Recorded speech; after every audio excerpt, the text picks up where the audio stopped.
Hello மக்களே, நான் உங்கள் பாலாஜி பேசுறேன். மக்களே, ஒரு நிமிஷம் நில்லுங்க. அந்த பஜ்ஜியையும் டீயையும் ஓரமா வைங்க. பிரதமர் மோடி ஏன் திடீர்னு சர்க்கரை எண்ணெயை குறையுங்கன்னு சொல்றாருன்னு யோசிச்சிங்களா? இதுல ஒரு பெரிய பொருளாதார பாலிடிக்ஸ் இருக்கு பாஸ்.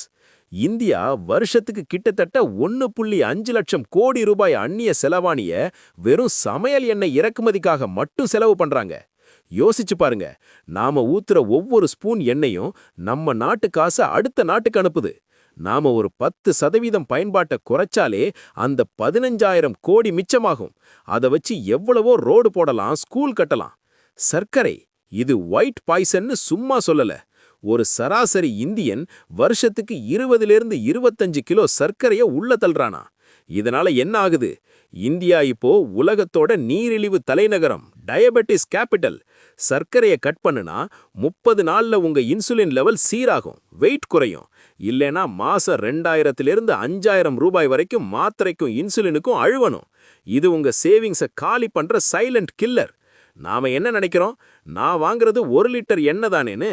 ஆனா 140 கோடி பேரும் அப்படி நினைச்சா அது டிசாஸ்டர். ஆரோக்கியமான இந்தியா தான் செல்வாக்கான இந்தியா. அதனால சர்க்கரையை குறைங்க, சேவிங்ஸை ஏத்துங்க. எண்ணெயை குறைங்க, ஹார்ட் பீட்டை ஸ்ட்ராங் ஆக்குங்க. இப்ப சொல்லுங்க மக்களே, உங்க டீல இன்னைக்கு சர்க்கரை உண்டா இல்லையா? யோசிங்க. அப்புறம் பேசுவோம். Tata, bye bye.